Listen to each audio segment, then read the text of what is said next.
vamos a dejar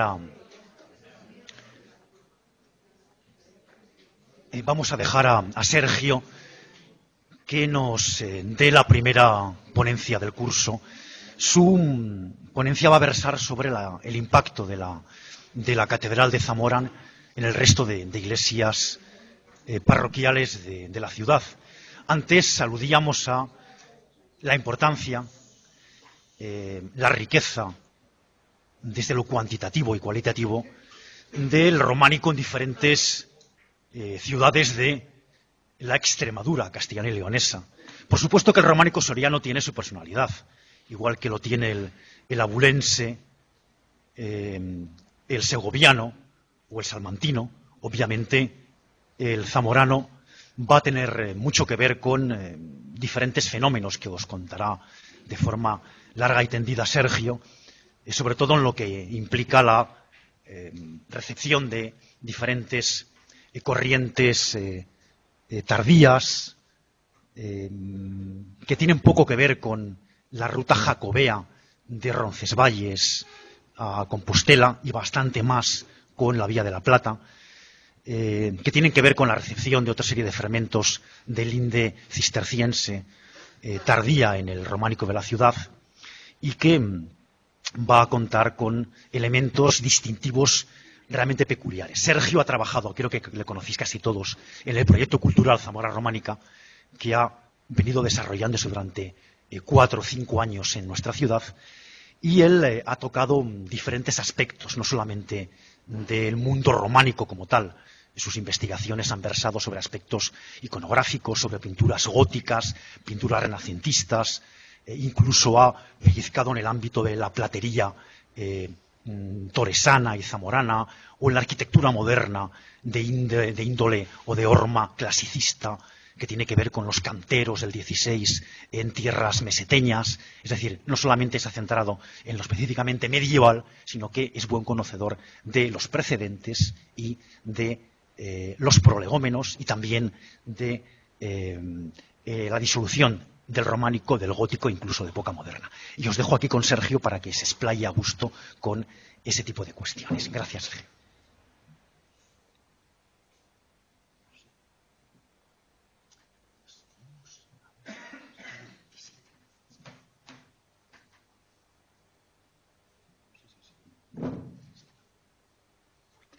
Ahora sí, sí.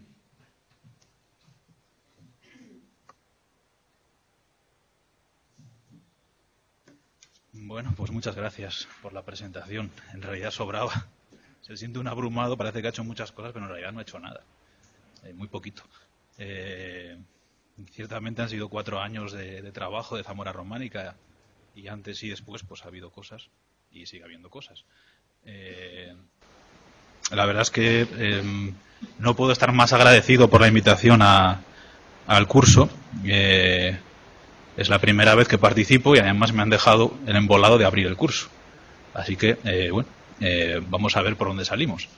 El tema del reflejo de la Catedral de Zamora en las iglesias de la ciudad, cuando me lo propuso José Luis, pues me pareció fácil por lo conocido, porque había sido nuestra materia de trabajo durante todos estos años, y rápidamente me di cuenta de que tratando solo los temas de la ciudad, los temas alusivos a la ciudad, pues la conferencia o la comunicación iba a quedar un poco coja.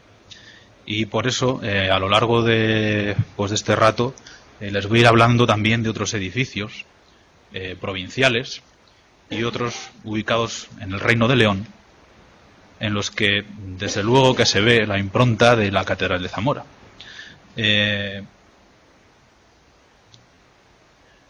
Como me toca abrir el curso, pues bueno, todos conocerán sobradamente la Catedral de Zamora. Y me imagino que los que nos están viendo también en Ciudad Rodrigo, Béjar y no sé si Benavente, porque como hoy es festivo, se han tomado lo de la fiesta de verdad en serio y me parece que no hay nadie. Entonces, simplemente les voy a pasar unas fotografías de la catedral. No voy a hablar, no me voy a explayar sobre ello porque creo que hay una conferencia ya sobre el propio edificio. Entonces, me la han puesto un poco complicado porque dentro de ese reflejo que tiene la Catedral de Zamora en la ciudad, en la provincia, en el Reino de León, yo hablo, en el esquema que tienen por ahí, hablo de 4 reflejos. Un reflejo que es la propia planta del edificio, que como saben está copiada relativamente en otros edificios de la provincia y de fuera de la provincia. Hablo de un segundo reflejo, que es el cimborrio, que obviamente en la ciudad no tendrá ese reflejo como si lo tiene fuera. Hablo también de un tercer reflejo, que es el de la Puerta del Obispo, un hito fundamental, que no tiene parangón, además. Y hablo de un cuarto reflejo, que son los canecillos, los soportes, cornisas, elementos decorativos, al fin, que aparecerán en casi todos los edificios de la ciudad y que aparecerán incluso en edificios leoneses y palentinos. Bien, estas son distintas vistas de la catedral.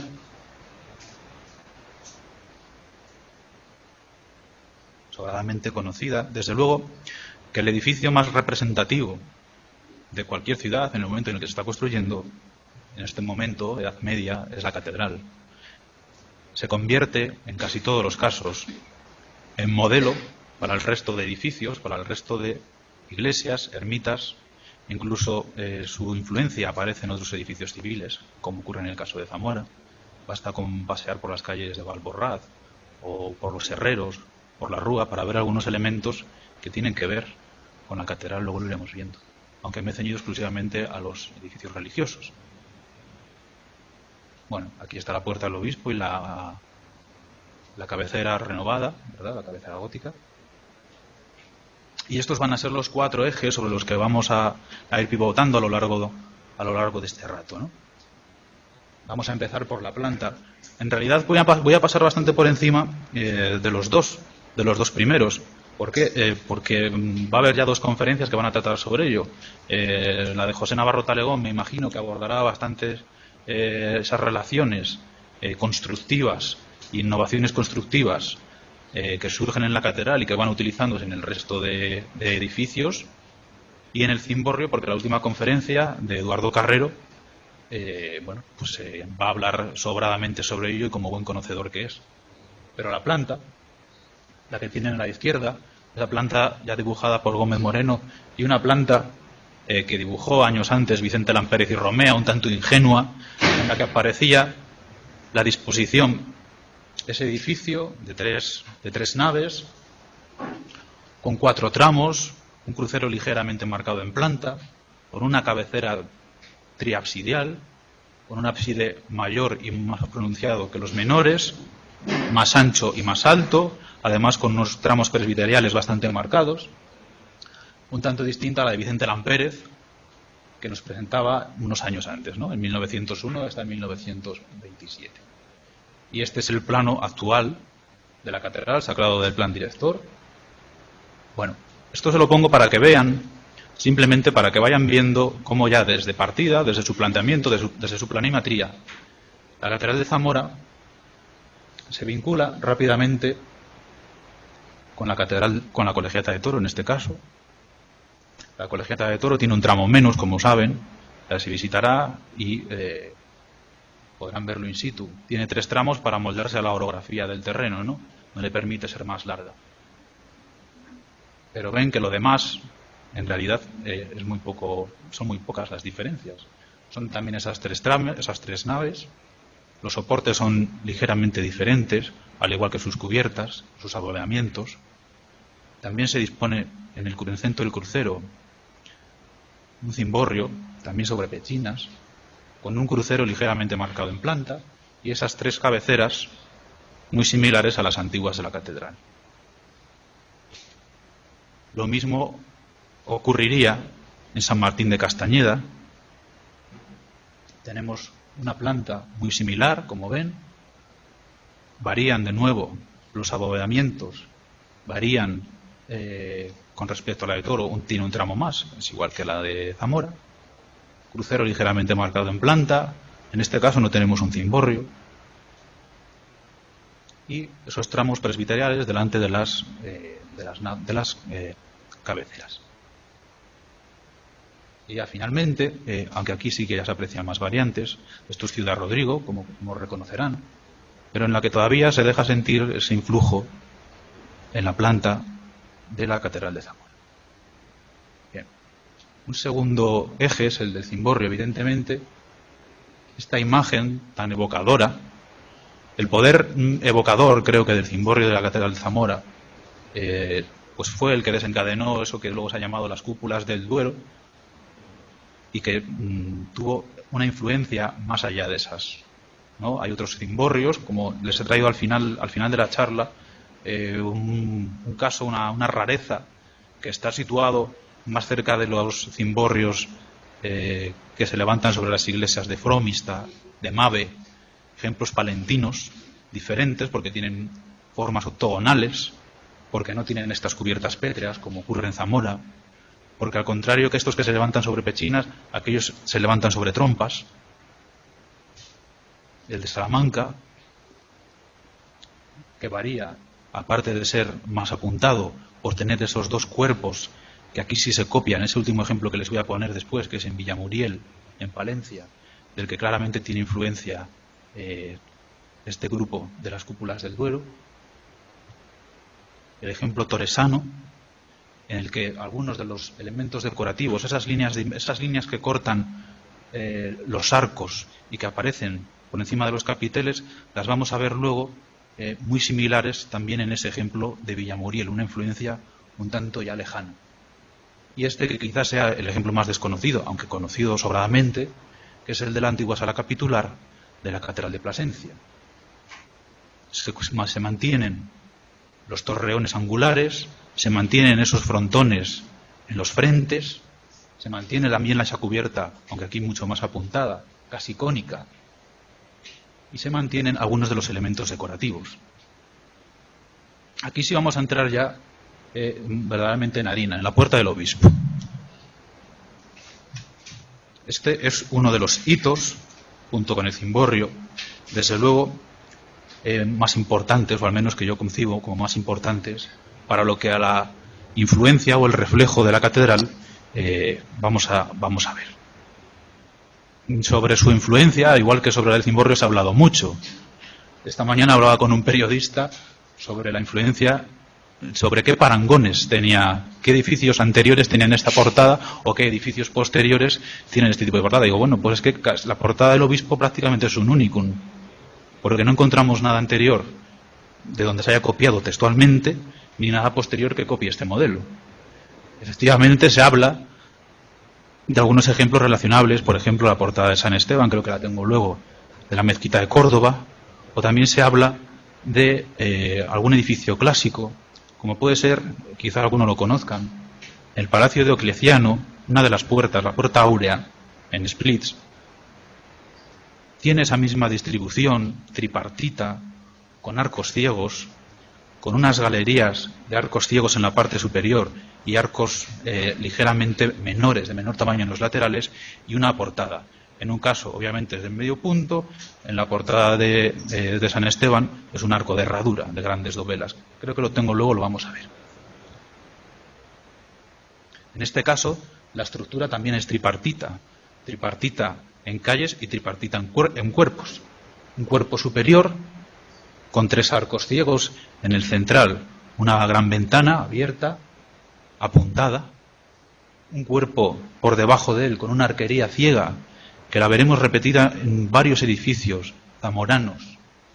En este caso va sobre una cornisa verdaderamente interesante que luego vamos a ver y que se ha relacionado también con motivos árabes, como son los mocárabes, y esto se ha dicho que es una derivación de los mocárabes, esos arcos tripartitos o trilobulados que se asientan sobre canecillos profundamente repetidos, canecillos troncopiramidales con 4 hojas lanceoladas en los lados, y esos arcos sobre columnas con capiteles de motivos vegetales, arcos ciegos, un tercer cuerpo, el inferior, que quizás sea el más repetido y que más vamos a ver, esa portada, esa gran portada de arquivoltas lobuladas, en los laterales con arcos ciegos, y que además es uno de los escasos ejemplos en los que la decoración o la escultura del románico de Zamora hace su aparición, porque como bien saben, el románico de Zamora, en cuanto a lo escultórico, aunque nos hablará de ello José Luis, es un románico muy diferente de los ejemplos sorianos, de los ejemplos palentinos, un románico mucho más sobrio. Realmente estos dos relieves que tenemos ahí, más la portada, más la iglesia de la Magdalena, algunas de las portadas, es de lo poco que contamos con imagen figurativa, representación figurativa.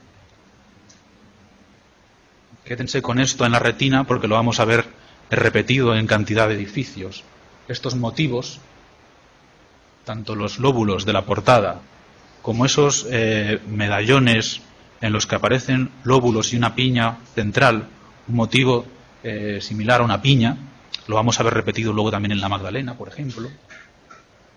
Y fíjense también en esa cornisa trilobulada, con esos canecillos vamos a ver repetidos hasta la saciedad. Y es de suponer que esta portada todavía se construye en el primer momento, en la primera etapa constructiva del edificio. Saben que el edificio se consagra en 1174. Y vamos a ver estos canecillos, es algo que he ido viendo a lo largo de estos días mientras preparaba la charla, que vamos a encontrarlos en edificios hasta el siglo XIII. Tampoco tiene que extrañarnos. La difusión de estos modelos, al igual que ocurre en la imaginería, encontramos cantidad de edificios del siglo XIII, de imágenes del siglo XIII, de bien avanzado del siglo XIII, con rasgos románicos en la provincia de Zamora. No ha de extrañarnos que un elemento decorativo profundamente repetido, asimilado por los canteros, copiado hasta la saciedad, se repita tardíamente. Este es lo que les comentaba antes también. Este motivo lo vamos a encontrar después repetido también. Ese elemento del personaje que asoma desde una ventana, o que a este personaje se le atribuye una leyenda que no voy a entrar en ello porque creo que no merece la pena, pero también hay otro personajillo de estos asomando en San Isidoro, pero hay tantos y tantos en tantas iglesias, no es algo único de aquí, no es un elemento propio y que salga de Zamora y se repita y únicamente aparezca en Zamora. Y por último, en el basamento de la portada aparece una base de arcos ciegos que también será recurrente en cantidad de iglesias, por ejemplo Santiago del Burgo, por ejemplo San Juan de Puerta Nueva, elementos que aparecen aquí por primera vez todos unidos y que luego, desgajados de una u otra manera, irán apareciendo en todos los edificios de la capital y parte de la provincia. Bien, algún detalle más sobre la portada. Ven que cada una de las dovelas, que cada uno de esos lóbulos está recercado además.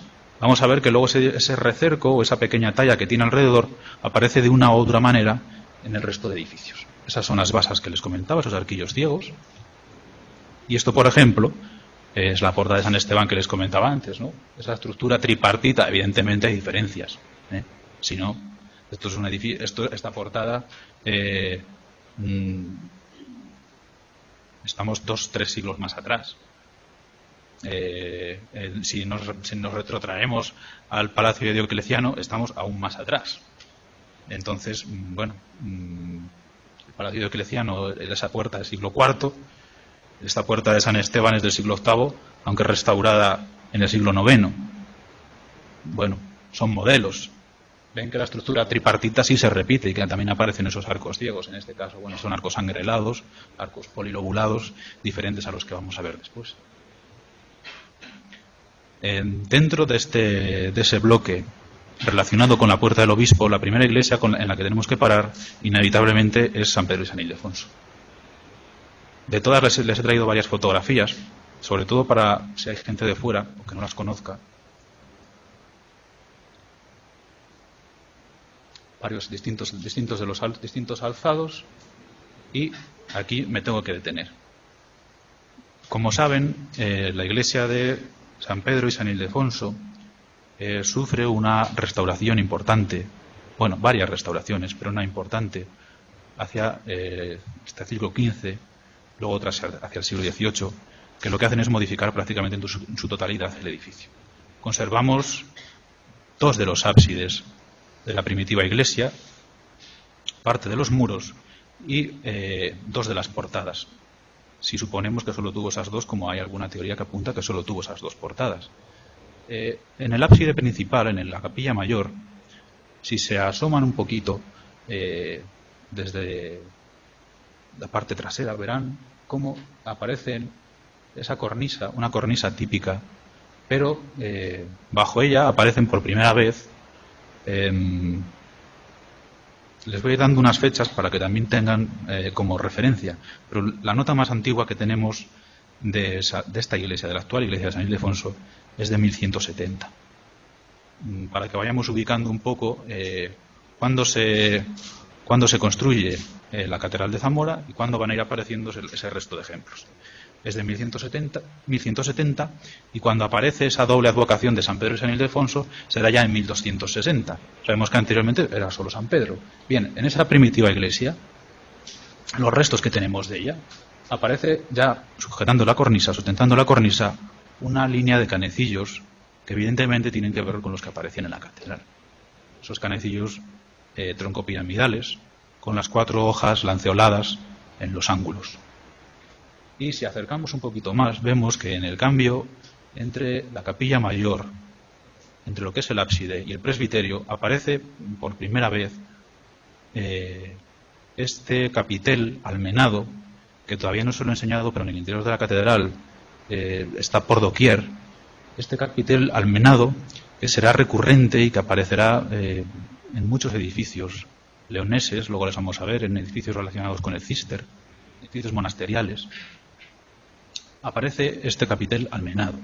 Nos quedamos también con los canecillos. Bien, damos un paso más y tenemos esta portada y a su derecha aparece por primera vez esa arquería. Esta arquería que inevitablemente nos trae a la memoria pues parte de lo que hemos visto en el segundo cuerpo de la catedral de la Puerta del Obispo. Ciertamente allí los arcos estaban doblados, aparte de tener este arco tenía otro arco exterior con una moldura, con una nacela, una moldura de forma de nacela, y en este solamente aparece ese arco ciego, sujetado por también capiteles vegetales con columnas y basas vegetales. 4 arcos. Vemos incluso en el que está en el extremo derecho aparece un motivo vegetal recurrente, tiene que ver, relacionable con algunos de los motivos que aparecían en la catedral. Y bueno, esta portada, que inevitablemente pues nos lleva a plantearnos ese modelo catedralicio, esa portada de 4, en este caso son 4 arquivoltas lobuladas. Los lóbulos son diferentes, fíjense. Aquí no están tan abiertos como aparecían en la catedral. Y vamos a ver luego algunas variaciones sobre este mismo modelo. También los capiteles son diferentes. Y en las basas ocurre exactamente lo mismo. En las basas, en los basamentos, en los plintos de estas columnas aparecen de nuevo esos arcos ciegos que veíamos en la base de la catedral de la Portada del Obispo. En Santiago del Burgo, bien, esta portada no es a la que me quiero referir, pero se la traigo porque también se ha hablado de ella en algún momento como de origen zamorano, como que sale de la catedral, del modelo de la catedral. En realidad, como saben, y ya se ha hablado de ello, esta portada pues se repite en muchos otros sitios, ¿no? No es algo exclusivo zamorano. Y de la que sí que quiero hablar es de esta, que bueno, pues creo que es innegable que de nuevo, aunque las molduras, cada una de las dovelas son diferentes, ven el recercado aquí, va en cada una de las dovelas y uniéndose la anterior. Además, los círculos no son pasantes como ocurría en la catedral. y en los basamentos también aparecen de nuevo estos arcos ciegos.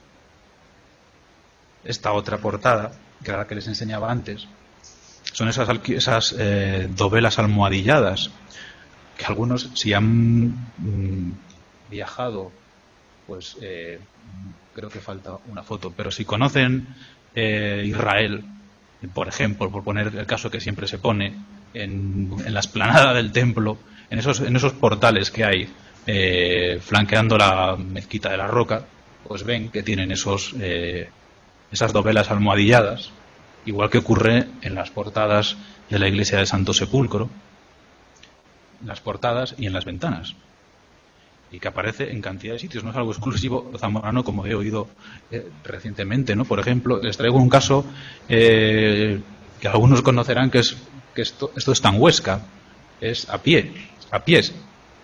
Ven que están almohadilladas hasta las jambas.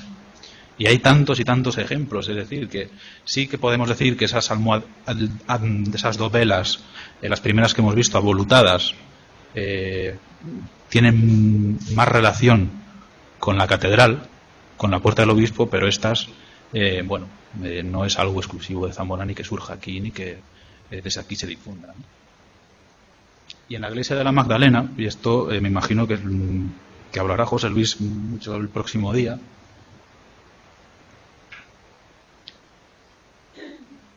en las cornisas aparecen de nuevo esos canecillos de hojas lanceoladas, esos canecillos troncopiramidales, pero sobre todo en esta iglesia lo que me interesa, más allá de los canecillos que son aislados, porque aparecen mezclados con otros figurados y animales, es el sepulcro.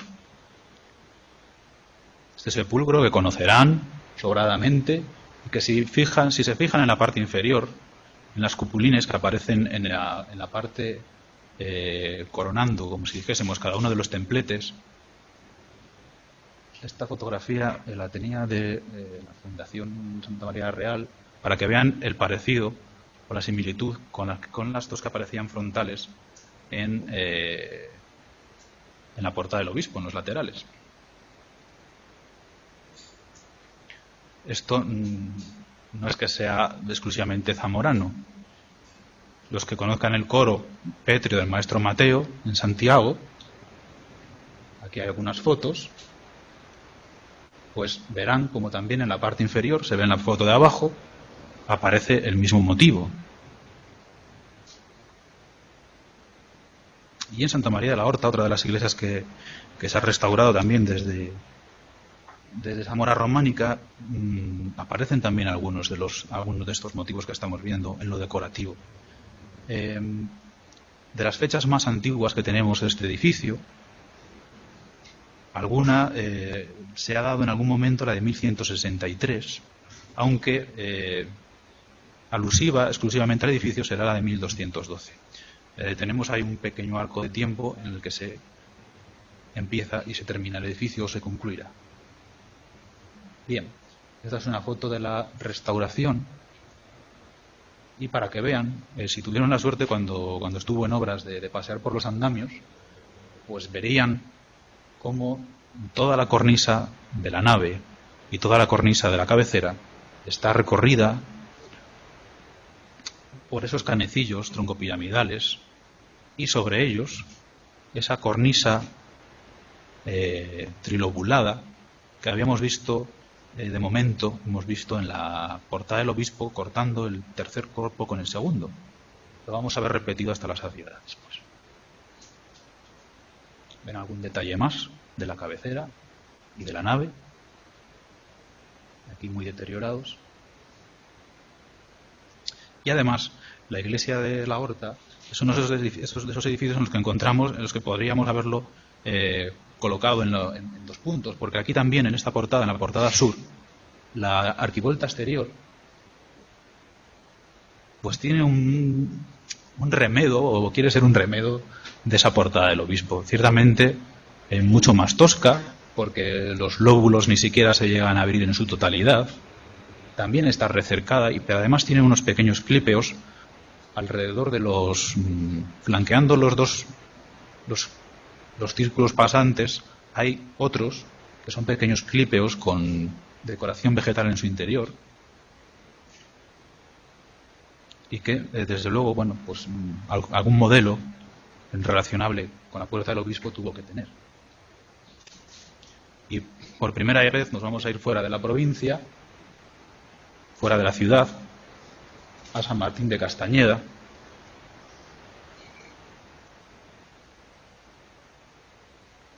porque de nuevo, a lo largo de la cornisa del edificio, tanto en la cabecera como en la nave, aparecerán algunos de esos canecillos troncopiramidales que habíamos visto. En este momento, en este caso, esta zona pertenece a la primera etapa constructiva del edificio, que se fecha en torno a 1153 y 1181. La segunda etapa constructiva, vamos a ver luego también un detalle, iría entre 1181 y 1214.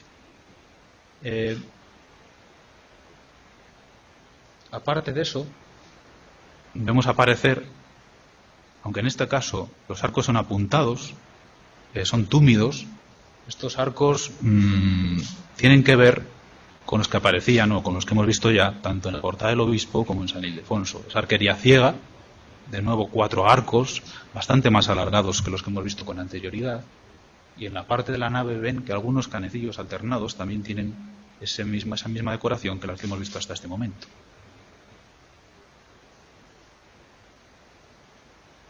Ven esa arquería, que desde luego algún recuerdo nos trae de lo que hemos visto en esos 2 edificios, como les digo, en San Ildefonso y en la Portada del Obispo. Un detalle del interior. Ven que algunos de los capiteles, además, aunque es diferente concepción, tienen un perfil acastillado, un perfil que se ha llamado también de regleta, o vamos a ver, creo que hay alguna más, sí. Esta fotografía, que creo recordar que está sacada del último libro que hay sobre San Martín de Castañeda, de Fernando Miguel, y ven que los ábacos de esos capiteles repiten un modelo que vamos a ver luego en el interior, algunas fotografías que les trae. Y esto, de nuevo, pues pasa lo mismo. Ese perfil acastillado aparece también en los capiteles de la nave, pero también en los mensulones que sujetan algunos de esos pilares, de esas columnas. Y si nos cambiamos de provincia y nos trasladamos a Salamanca, pues siempre se ha puesto como referente de la Portada del Obispo y de esas portadas lobuladas, y a partir de aquí vamos a ver algunas variaciones. Es en la iglesia de San Martín de Salamanca, una iglesia que está cercana, recordarán, a la Plaza Mayor. Es una iglesia que se derrumbó parcialmente hacia 1950 y hubo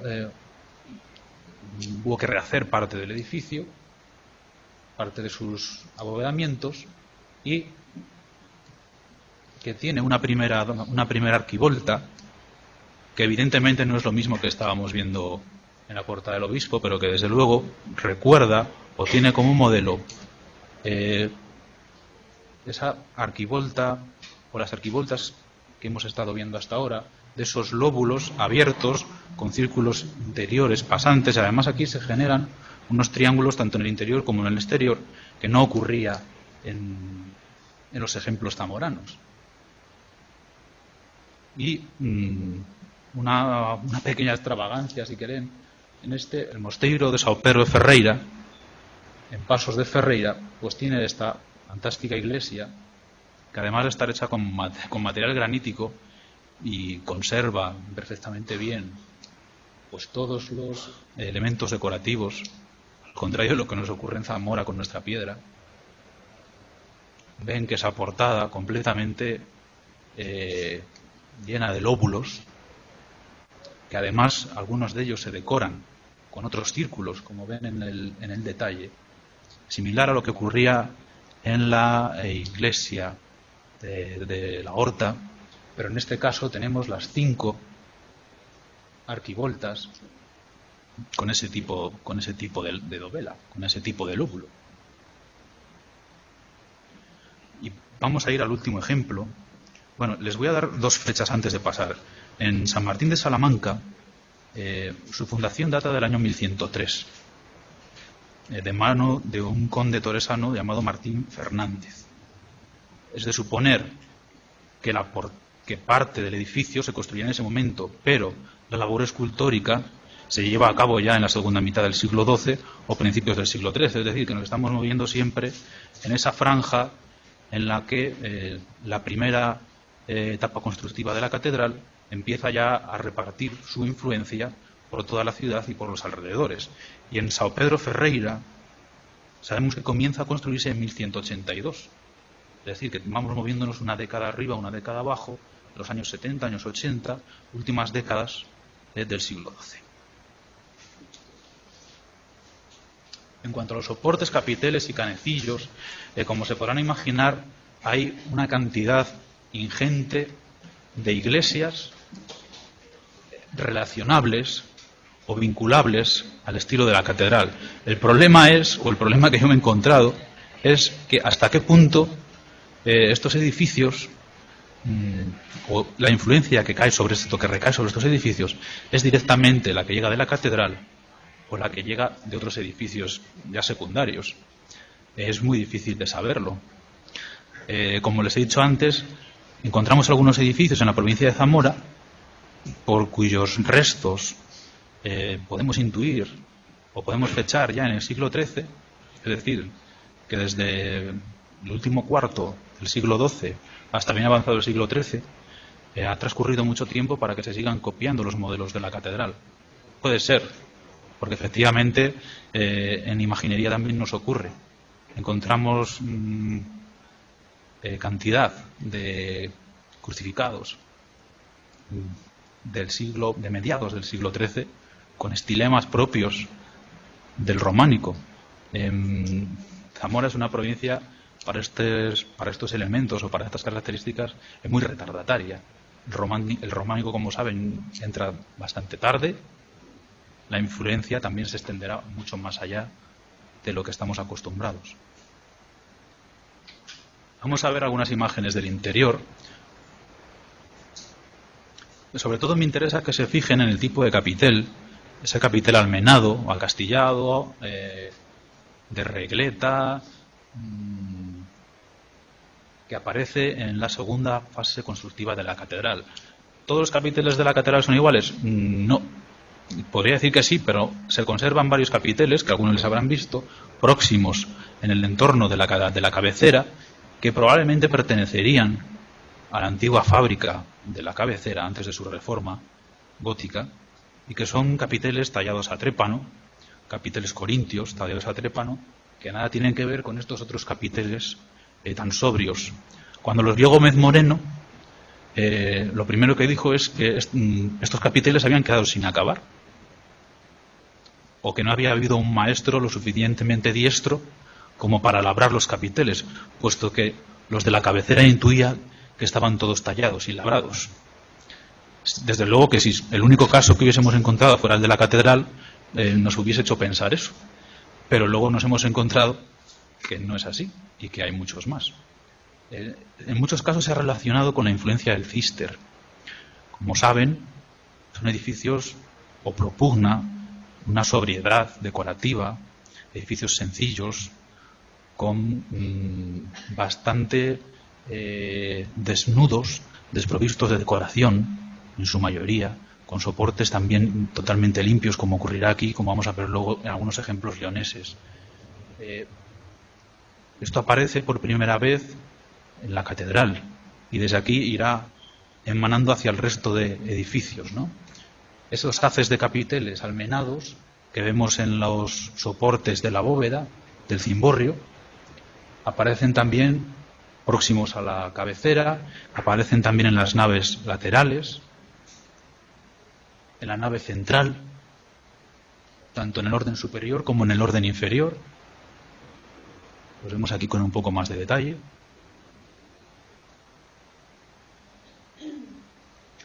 Y un segundo detalle, aunque ya lo hemos visto en el grupo anterior, es el de esas cornisas trilobuladas, que las vamos a ver ahora repetidas Esas cornisas trilobuladas que ya recorren toda la nave de la catedral. Vamos a ver unas similares en Benavente, que no son trilobuladas, que son de arco de medio punto, cuya influencia será diferente, cuyo origen es distinto.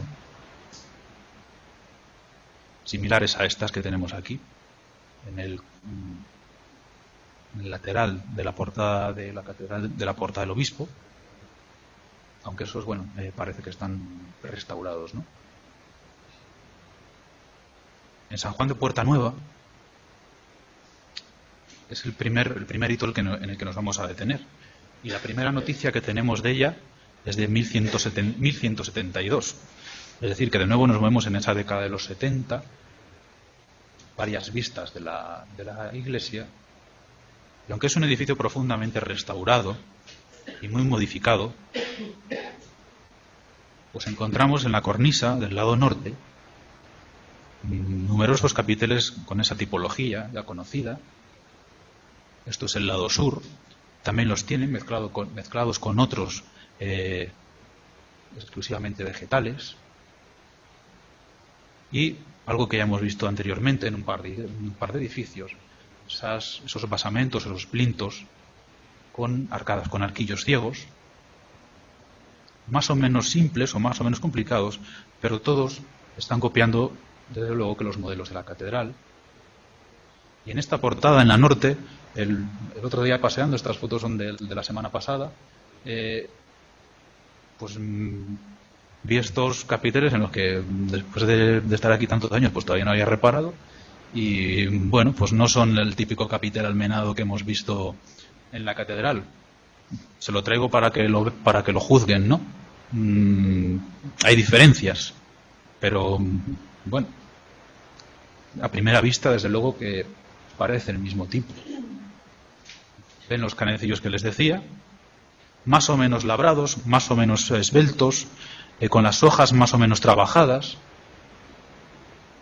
Igual aparecen también desperdigados, mezclados con otros en la iglesia de San Isidoro.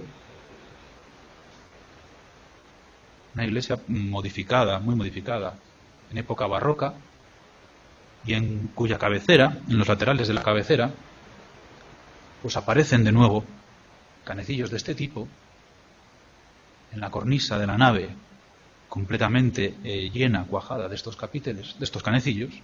Y si entramos en el interior, un detalle más.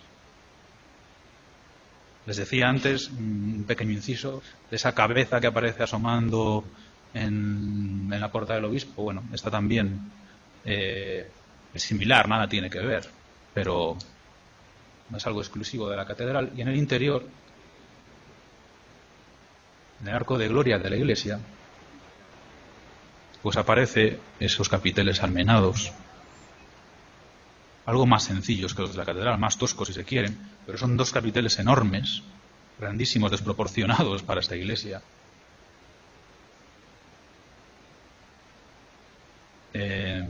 Si tomamos la iglesia del Santo Sepulcro, cuya primera referencia hemos de adelantarla hacia 1133, ya saben que está relacionada con la Orden del Santo Sepulcro, la iglesia, y aparecerían en toda la nave, seguramente posterior, estos canecillos. Son mucho más sencillos que los que hemos visto, apenas esbozadas las hojas, en los vértices, como ven, unas con el centro vacío, otras simplemente tallado o labrado. Y lo mismo ocurre en uno de los alzados más ocultos de Santa Lucía, el norte, donde todavía se conservan algunos restos, de los pocos que quedan ya del edificio, de la fábrica románica. Bueno, este es el alzado, aunque los capiteles aparecen ocultos detrás de los canecillos, aparecen ocultos detrás de la tapia y de ese árbol, pero son estos, ¿no? En primer término tenemos uno de esos troncopiramidales y con decoración vegetal, con esas hojas lanceoladas. 3 más allá se repite, es decir, algunos elementos sueltos que se están repitiendo continuamente. Y hay una iglesia que quizás de las más desconocidas por el estado en el que está, San Leonardo, repite de nuevo esos modelos. Se dan cuenta que son prácticamente idénticos a los que acabamos de ver en Santa Lucía. Estos otros están sospechosamente nuevos y ven que son mucho más estilizados en la parte inferior. Y en la portada, en la zona norte del edificio, al lado de la portada cegada, se repiten otra hilera de este tipo de canecillos. Y aparte de esta portada, que se la traigo simplemente porque quizás alguien no la conozca, pero la portada interior, que conservaba parte de esa policromía de colores rojos, amarillos, es similar, prácticamente idéntica a la norte de Santiago del Burgo, distinta a las que estamos viendo hasta ahora de dovelas lobuladas. Y un edificio que está rehecho en fecha reciente,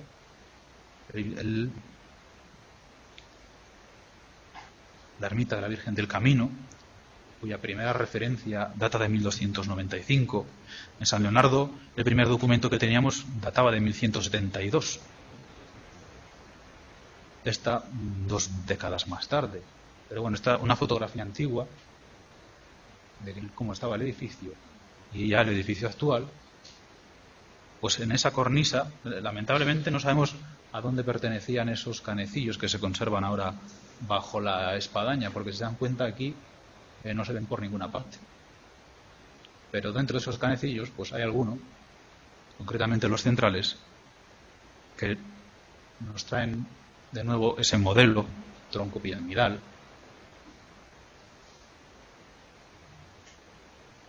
Y salimos de la ciudad para dirigirnos hacia Benavente, en la iglesia de San Juan del Mercado, una iglesia tremendamente interesante, pero en la que solo nos vamos a detener en ese reflejo o en esa influencia que debió de tener en la Catedral de Zamora. En la iglesia de San Juan del Mercado y en la iglesia de Santa María de la Zoga, en Benavente, conviven dos tipos de cornisas diferentes. La que estamos viendo ahora, que es esa cornisa trilobulada apoyada en canecillos troncopiramidales, y una cornisa con arcos de medio punto que se ha relacionado como que con corrientes poatevinas de la zona de Poitiers, que aparecerán en ese tipo de edificios, esos edificios de esa zona, y que luego veremos también, por ejemplo, en la Colegiata de Toro. Es decir, tenemos dos tipos de cornisas: esta que aparece que aparece en la puerta del obispo, la trilobulada, y la de medio punto, que vamos a ver como en creo que aquí se ve, en el ábside lateral, en la fotografía de la derecha, tenemos la de medio punto, recercada además, con un tipo de apoyo diferente, un tipo de canecillo distinto. Y es curioso además que en las dos iglesias, tanto en San Juan como en Santa María, los dos de Benavente, conviven las dos tendencias, conviven las dos líneas decorativas. El ábside principal tiene la decoración de los trilóbulos, digamos, que hemos visto en la puerta del obispo. En los ábsides de la derecha aparece el otro tipo de cornisa. Vamos a ver en Santa María, si se fijan en esta fotografía general, el central tiene la misma tipo de cornisa, al igual que aparece todo el transepto de la iglesia. En los laterales, a excepción del primer absidiolo de la derecha, que sí tiene esa decoración trilobulada, el resto son también de medio punto. Es decir, que tenemos a la vez en los dos edificios, que son dos edificios que se están construyendo prácticamente de manera coetánea, dos edificios cuyas primeras noticias se tienen hacia los años 80, es decir, hacia 1181, 1182, y que, por ejemplo, sabemos que en Santa María las obras empezarían, los primeros pasos empiezan en 1166, es decir, que nos seguimos moviendo en esas mismas décadas, y seguramente en esos talleres que trabajando o artesanos, artistas trabajando en el entorno de la Catedral de Zamora, que están conociendo lo que vemos, lo que se está haciendo en Zamora, y que llegan esas formas o esos elementos decorativos a otros edificios provinciales que se están construyendo en las décadas inmediatamente posteriores. Ven de nuevo lo que les decía, esas cornisas de arcos de medio punto, en las que además se mezclan los canecillos figurados con los troncopiramidales. En este caso es uno de los laterales, un ábside lateral, una vista desde abajo para que vean ese efecto del trilóbulo diferente a los de medio punto, que se ve un trocito a la derecha de la capilla lateral del extremo derecho, del quinto absidiolo. Algunos detalles más.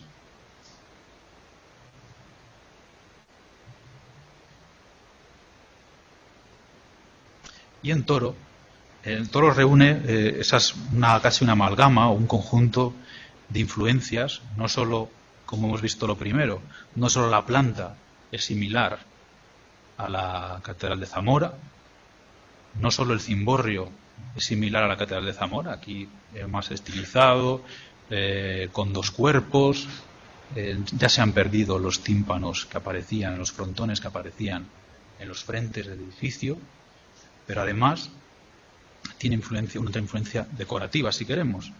El planteamiento de la Colegiata de Toro se está llevando a cabo hacia 1170. Tiene varias etapas constructivas, profundamente estudiadas, las que nos hablará José Navarro en los próximos días, pero yo se lo traigo sobre todo en este momento por esa tercera influencia, ¿no? Esa última, el último caso, que son esos arcos de medio punto de influencia poitevina, con esos canecillos troncopiramidales que hemos visto en Zamora ya en cantidad de edificios. Y vemos de nuevo cómo conviven los dos tipos de cornisa. En el transepto, en la nave, aparece esa cornisa trilobulada sobre canecillos troncopiramidales y otros de modillones de rollos, y en los ábsides laterales aparece la cornisa con el arco de medio punto con canecillos diversos. Fíjense en las arquerías, en los pequeños arquillos que aparecen alrededor de las ventanas del cimborrio, porque luego al final vamos a ver ese ejemplo palentino, que yo creo que tiene cierta relación y que se lo voy a dejar ahí para la reflexión, ¿no? Alguna fotografía del interior. Sobre esto hablarán en los próximos días mucho. Y les dejo una fotografía también del cimborrio, para que vean luego que a mí el de Villamuriel, la verdad es que, pese a que aquel es octogonal, se me parece bastante, y esta imagen creo que es bastante evocadora de lo que luego vamos a ver. Vamos a empezar un recorrido casi bastante complicado, porque son prácticamente restos aislados lo que conservamos en toda la provincia. Y es lo que les decía antes, hasta qué punto se puede tomar estos ejemplos como influenciados directamente desde la catedral, o ya están copiando iglesias cercanas, iglesias que se han construido después de la catedral y que ya están volviéndose un modelo para iglesias provinciales de segundo orden. La iglesia de Santo Tomás Apóstol de Benegiles, una iglesia que conserva parte de los muros románicos, la cabecera ya está modificada en época gótica, y ven ese muro a la derecha lleno de canecillos del tipo que estamos viendo. En este lado están ocultos, pero en el interior de la nave aparecen algunos aislados de esa forma troncopiramidal. Y lo mismo ocurre en la Iniesta. En la Iniesta, pese a que sabemos por la leyenda del hallazgo de la Virgen que hacia 1253 es cuando se está construyendo el edificio, es de suponer que hacia esa época se esté reformando un edificio primitivo, bueno, sobradamente conocida, la portada de la Iniesta, y en este lateral, en la nave, concretamente en la cabecera, En la cabecera se conserva una cornisa sencilla de nacela, pero bajo ella hay una hilera completa de canecillos troncopiramidales con hojas lanceoladas. Aquí ya me empiezan a plantear las dudas, ¿no? Desde luego sabemos de las distintas fases constructivas de la iglesia y bueno, pues estas ya son bastante tardíos. Y en Fuente el Carnero, en la iglesia de San Esteban, una iglesia que de románico pues ya le queda bastante poco, es una iglesia ya fechable hacia la segunda mitad del siglo XIII, con esta portada verdaderamente interesante, pero yo me quiero ir hacia los restos de la cabecera. Es de suponer que la iglesia de Fuente el Carnero, para los que la conozcan, fuese una iglesia, no sé si se ve, fuese una iglesia similar a las zamoranas, de 3 naves con 3 cabeceras planas, tipo Santiago del Burgo, tipo San Esteban, por ejemplo. Y bueno, prácticamente su ruina nos dejó lo que ahora se conserva, la capilla mayor y parte de la capilla de la epístola, con esos testeros planos, pero además conserva varios canecillos de esa misma tipología. Y prácticamente idéntico ocurre en Peleas de Abajo, también una fábrica de bastante avanzado el siglo XIII,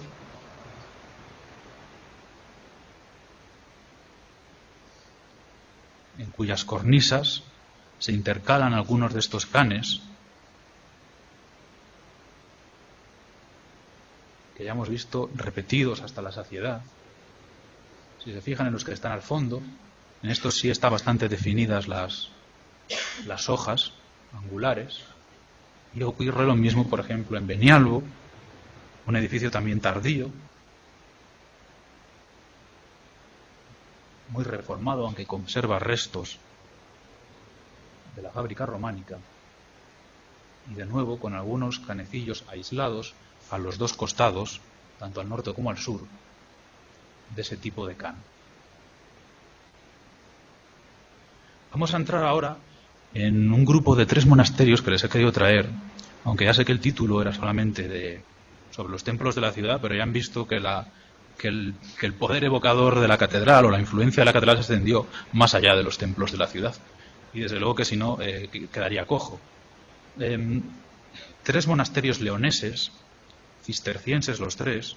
El primero de ellos, el monasterio de Santa María en Carrizo de la Ribera.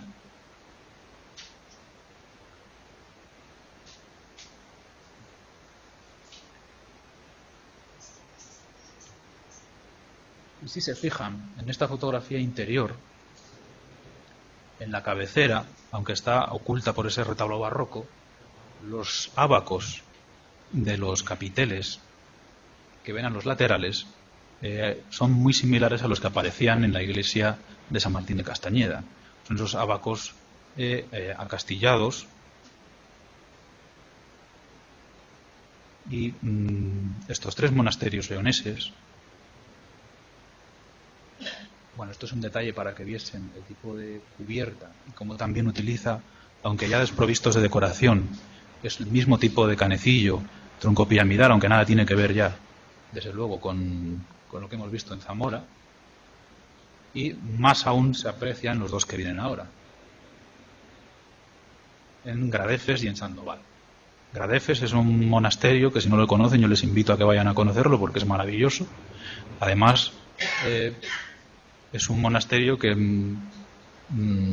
es una excepción, porque, como saben, los monasterios cistercienses femeninos no disponían de girola, y Gradefes es el único monasterio femenino cisterciense que dispone de girola, lo cual le convierte en un ejemplo único.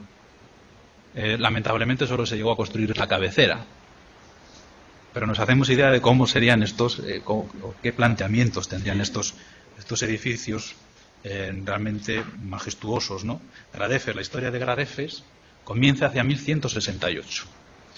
En 1168 Y sabemos exactamente que las obras del edificio, hay una donación de tierras hacia esos años, y que las obras del edificio comienzan en 1177. Es decir, que estamos de nuevo en esos mismos años en los que ya se ha construido, ya se ha consagrado la Catedral de Zamora, no construido, ya se ha consagrado, y ya pueden empezar a circular esas influencias, bueno, algunas imágenes. Por eso les digo que es un sitio magnífico. Y esto es parte de la girola, en los capiteles. Los capiteles, de nuevo, esos ábacos acastillados o de regla, que aparecen en algunas de las capillas de la cabecera.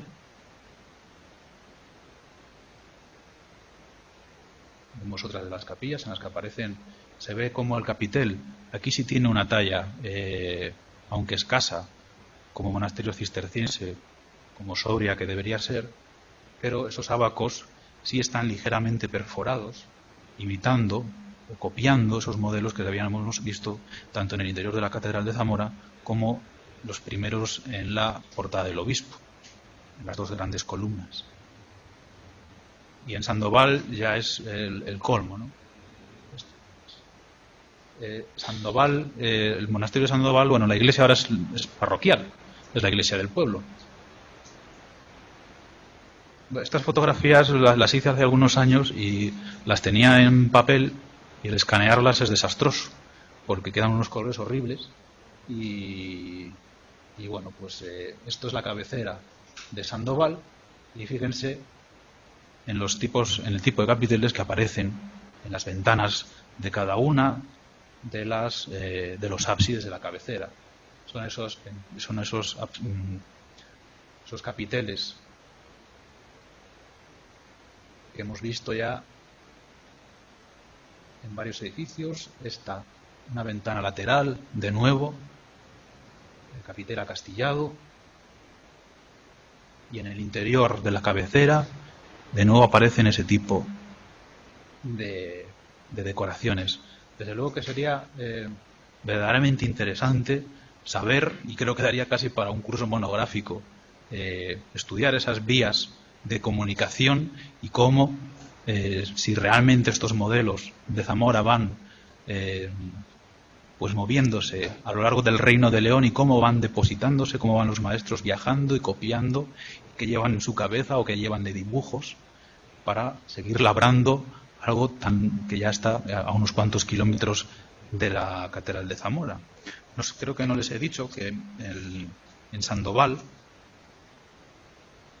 para que lo tengan también situado, la vida cenobítica, la vida conventual, empieza en 1171. Y la historia del monasterio comienza una década aproximadamente, hacia 1165 aproximadamente. Es decir, que todos los tres monasterios que hemos visto deben situarse, su construcción, o al menos el comienzo de su construcción, en los años 60, 70, 80, pero siempre en esas 3 décadas en las que también nos hemos movido prácticamente en la ciudad de Zamora. Y por último, no podía despedirme sin hablar de Villaverde de Sandoval. Villaverde de Sandoval es un edificio enigmático, es un edificio muy problemático. Villaverde de Sandoval, no, Villamuriel de Cerrato se construiría seguramente a partir de 1185. Es un edificio que se ha relacionado con los templarios, y como casi todos los que se relacionan con los templarios, nada tienen que ver con ellos. Y seguramente por su cercanía, por su similitud, en Villalcázar de Sirga, que sí que sabemos que es relacionable con los templarios. Allí sí hubo asentamiento templario, aquí no lo hubo. Es una iglesia que da un aspecto casi de fortaleza, porque tiene algunas almenas, algunas torres defensivas, y por eso seguramente se haya vinculado a esa orden, ¿no? Cuando uno ve por primera vez este edificio, yo estuve ayer haciendo fotografías de él, esta es anterior, pero las que vienen después son de ayer mismo. A mí me recuerda inequívocamente a Zamora. Ahora verán algunos detalles y me dirán si sí o si no. Pero, desde luego, que la iglesia de 3 naves, con tres portadas, con la torre y ese cimborrio. Ese era el cimborrio que les decía que se fijasen y recordasen cómo era el del Toro. Evidentemente en esta zona hay otros cimborrios, otras grandes cúpulas, como pueden ser la de Fromista, como puede ser Mave. Alrededor, en esos alrededores hay cantidad que pueden estar más próximas a esta, pero desde luego que el influjo zamorano tampoco lo hemos de desdeñar. Esta portada, que es la portada norte, aunque está bastante restaurada, pero esa primera arquivolta de arcos trilobulados se ha puesto en relación con modelos zamoranos. Por ejemplo, si tienen en la cabeza la portada sur de la Magdalena, de la iglesia de la Magdalena, tiene un cierto parecido, obviamente desprovista de toda decoración. Si nos acercamos, bueno, se me ha cambiado el orden de las fotos, pero esta portada, la portada que vamos a ver ahí, se me ha cambiado el orden de las fotos y esto se lo quería poner después, pero bueno, esta es la portada que quería ponerles. Esta portada se ha relacionado en distintos momentos con la portada que les puse antes, con la portada del Santo Sepulcro, por esa disposición de 2 puertas en la parte baja, con unos arcos ciegos. No tienen las dovelas almohadilladas que teníamos, pero sin embargo el rosetón nos trae, o al menos a mí me recuerda mucho, si se fijan en el primer círculo, el interior, el más pequeño, a mí me recuerda mucho a todo lo que hemos estado viendo hasta ahora, esas dovelas almohadilladas, lobuladas, que empezamos viendo en la catedral, que seguimos viendo en San Ildefonso y algunos ejemplos más, muy parecidas a las que aparecían en San Martín de Salamanca, y que sería muy interesante saber realmente si la influencia zamorana es tan fuerte como para llegar también a esto, ¿no? Si se fijan en el exterior, en el círculo exterior, tiene unos pequeños arquillos ciegos apuntados, que son iguales que estos otros, de una ventana que está próxima a la torre, y que son iguales, a su vez, o muy parecidos, a los que encontrábamos, que les dije que mantuviesen en la retina, en los cimborrios, concretamente en el cimborrio de Toro. Esas pequeñas impostas que recorrían tanto los arcos como por encima de los cimacios o por encima de los capiteles, había unos pequeños arquitos ciegos, apuntados algunos de ellos, que pueden tener que ver o que pueden relacionarse con esto de Villamuriel. Es una vista más cercana del cimborrio. Este tiene 2 cuerpos, como ocurría en Salamanca, como ocurre en Toro, octogonal, diferente a lo que hemos visto, diferente a los modelos de las cúpulas del Duero, pero donde sí se puede rastrear, al menos en esta iglesia, una iglesia, ya digo, complicada, el influjo zamorano.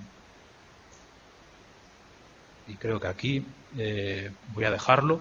No ha sido mi intención agotar todo lo que había, porque el catálogo es más amplio, pero creo que ha llegado, creo que les ha llegado bastante bien cómo un edificio como es la Catedral de Zamora se convierte casi en un libro, en un recetario del que se van sacando pequeñas cosas, se van sacando capiteles, se van sacando cornisas, decoraciones ornamentales, incluso portadas, y cómo se van a ir desperdigando esas influencias. No sé si hay alguna pregunta. Terminamos. Yo por mí termino. Ha sido bastante bueno, solo 1 hora.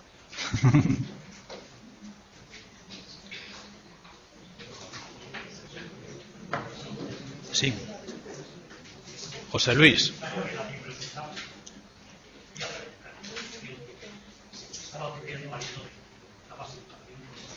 Los capiteles resultan bloques cúbicos, claro. Hablabas de la de Zamora, visión también, muy parecidos. En el entorno leonés Y sacabas a colación el caso de Garadefes, de Carrizo, etcétera. Y también aludías a que probablemente no fuera un olvido del cantero, una falta de habilidad o de primura, sino que probablemente fueran modelos concebidos de esa guisa, es decir, muy sencillitos, muy sintéticos, apenas esbozados, en absoluto ornamentados. Tal vez sea posible, ¿no? Únicamente comentarte que yo tampoco descartaría que fueran bloques, capiteles colocados ex profeso para ser tallados y que en el futuro, que tiempo después nunca llegaran a tallarse. No tengo una absoluta convicción, ni muchísimo menos, ¿no? Pero cuando uno, por ejemplo, retoma y aprecia similares trazas con capiteles próximos en el entorno de... Estoy pensando en las huelgas de Burgos, ¿no? En la sala capitular o en algunos de los capiteles de las naves laterales del templo, ¿no? E incluso, por ejemplo, en la cabecera, en la capilla de la epístola de la iglesia del monasterio cisterciense de San Andrés de Arroyo, que ocurre algo similar, ¿no? No llegan a tallar los abacos superiores con esa floritura vegetal trepanada, pero en cambio hay casos en los que sí que se confirma que el grupo de canteros, la cuadrilla de canteros, pues no llegó a dejarlos finiquitados, por así decirlo. No tengo ninguna convicción al respecto, ¿no? Pero es una suposición que no sería desdeñable, ¿no? A lo mejor, más que una pretensión de la cuadrilla, era un resultado de no conseguir rematar la pieza. Y bueno, y luego, por otra parte, cuando has comentado lo de el conjunto de Villamuriel de Cerrato, me parece muy interesante la apreciación en torno al rosetón y a ese tipo de perfil que confirmó en la proximidad una parentela muy directa en relación con la portada del obispo de la Catedral de Zamora. Si bien ese tipo de dovelas, que efectivamente tienen mucho que ver, ¿no? Pero también las encontramos en el entorno benaventano, y también las encontramos en Salamanca, y también las encontramos incluso en Ciudad Rodrigo, en Amayuelas. Desde mi punto de vista, todo eso es cierto que acabas de comentar, Villamuriel de Cerrato, con Zamora, ¿no? Pero desde mi punto de vista, yo creo que habría que buscar la ligazón, la clave, el manojillo de contactos más con Galicia, más que con Villamuriel de Cerrato. Bueno, en todo caso es una apreciación particular mía, totalmente desaforada, depende de dónde y cómo se mire, ¿no? Creo que habría que mirar más en lo que es el camino de Orense a Compostela, y cómo ese camino de Orense luego pues pasa por Zamora y converge o va hasta la Extremadura del Reino de León en Ciudad Rodrigo. Nada más que eso, Sergio. Gracias. Sobre lo primero yo también tengo muchas dudas. Es que, y sobre todo cuando lo dice Gómez Moreno, que tenía muy buen ojo. Todavía hoy nos encontramos con cantidad de cosas y y este hombre, 1903-1905, y tenía un ojo que ya lo quisiera yo. Y encima que no tenía coche, ciertamente. Porque ahora es muy fácil. Yo no he tardado nada, Villamuriel, a ir a hacer las fotos, llovía, hice las fotos, me volví y pista. Pero a mí me plantean muchas dudas también. Lo que pasa es que, claro, hasta qué punto... Ciertamente tienes razón en que las cuadrillas de escultores pues iban a soporte puesto, ¿no? Una vez colocado el bloque, iban y trabajaban sobre él. A mí me lleva la duda en Zamora el tema de los capiteles que aparecen en la zona de la cabecera, los capiteles trepanados, ¿no? Si realmente la cabecera en la primera fase constructiva de la catedral lleva ese tipo de capiteles trabajados más acordes para ese momento y el resto pertenece a una segunda fase, no lo sé, claro, cuando lo han relacionado con ejemplos cistercienses o con la sobriedad del cister y tal, pues evidentemente a mí me deja un poco, me causa desasosiego, sobre todo cuando los encuentras en Gradefes o en la, además que me chocan mucho, no la puedo poner porque está casi al final, pero me choca mucho esa fotografía del de la cabecera de Sandoval, que parecen un poco desproporcionados los capiteles situados ahí, ¿verdad? No sé, a mí me lo parecen. Los capiteles de la cabecera aparecen como muy desproporcionados. No sé, no puedo salir aquí a... Espera, a ver. Bueno, yo creo que sí que se puede apreciar. Pero bueno, me parecía una observación que era curiosa, ¿no? ¿Hasta qué punto son piezas talladas, colocadas de manera definitiva? ¿O hasta qué punto son bloques cúbicos que a modo de sólido capaz iban a tallarse a posteriori por parte de los canteros más manitas y más avezados al respecto, ¿no? Y lo que te comentaba antes, ¿no?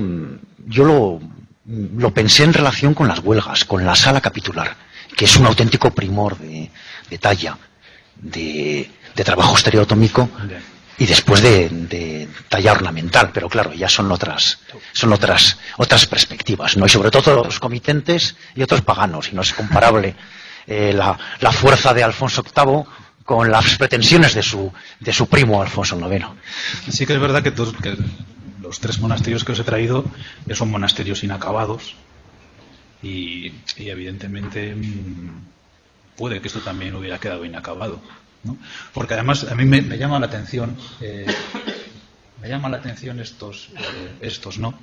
Que la cesta sí está parcialmente tallado, parcialmente, y queda el ábaco todavía con ese perfil. Entonces, bueno, ¿quién nos dice que los de Zamora no fueran a tener algo de decoración? Pues no lo sabemos. Y con lo de Villamuriel, pues te vas a reír. Te vas a reír. Y los demás pensarán, ¿y este tío por qué nos cuenta su vida? Venía hablando por el teléfono, según venía para Zamora, con un compañero sobre Villamuriel. Y me habló de la influencia de Galicia. Y me decía, sí puede estar en la vía zamorana, pero tampoco descartes que la influencia de Villamuriel haya que buscarla más hacia Galicia que hacia Zamora. Yo lo traje porque, bueno, la verdad es que es un edificio... a mí me parece muy interesante, de verdad, que les invito a que vayan a verlo. Pero, bueno, para reflexionar sobre ello, por lo menos, sí. Además, Villamuriel es una fábrica en el sentido literal del término, ¿no? Lo digo por el volumen de cantería y por las dimensiones y la altura de las naves y del cimborro. Sí, es cierto. Es interesante. Alguna vez vais a Palencia, merece la pena que conozcáis la fábrica de Villamuriel. Claro, también está el tema de las órdenes militares. ¿Por qué no? Pensar que más allá de las Rías Baixas y más allá de Ciudad Rodrigo, quitándolo, ya digo, la conexión de la Vía de la Plata, ¿por qué no? Las órdenes militares puede tener su influencia, puede tener sobre todo en tierras de Zamora, que estaba tan próxima a algunas encomiendas templarias, hospitalarias y sanjuanistas, ¿no? Pero bueno, tampoco hay que irse por los cerros de Úbeda. ¿Más cosas? Sí.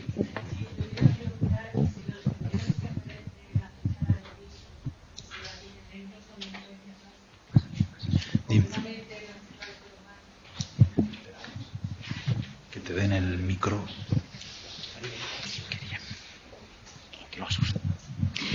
Sí, los medallones que aparecen en la fachada del obispo de la catedral, que tienen la piña dentro, quería saber si tiene influencia de arte clásico, concretamente romano. Eso decía, si mal no recuerdo, lo decía la recientemente fallecida Guadalupe Ramos. En su libro sobre arte románico decía eso, ¿no? Que ella veía influencia del arte clásico. Y sí, desde luego. El motivo de la piña, bueno, aparece repetido y bueno, aparece en multitud de edificios, ¿no? Otra cosa es el sentido que luego se le quiera dar, claro, porque de la interpretación puramente decorativa a otras interpretaciones como la piña, como el simbolismo religioso y demás que se le ha dado o que le daba a Guadalupe, pues ya, bueno, podemos discutir. Pero sí, sí tienes razón, sí, sí. Influencia clásica, sí, sí.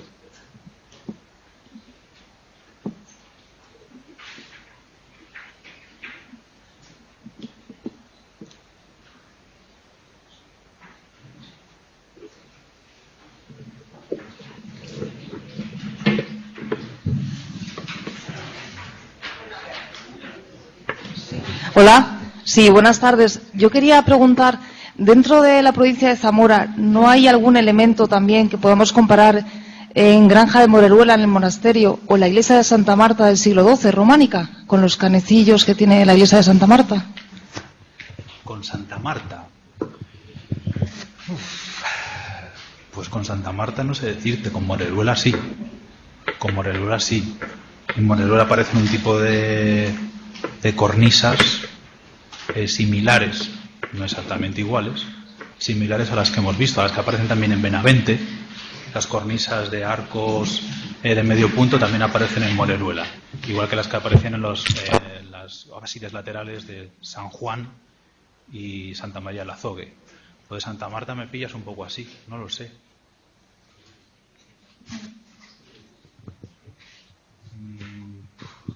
Yo juraría que no, pero igual meto la pata.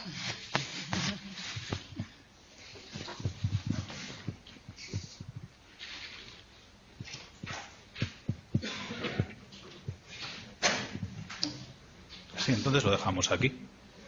Hasta mañana.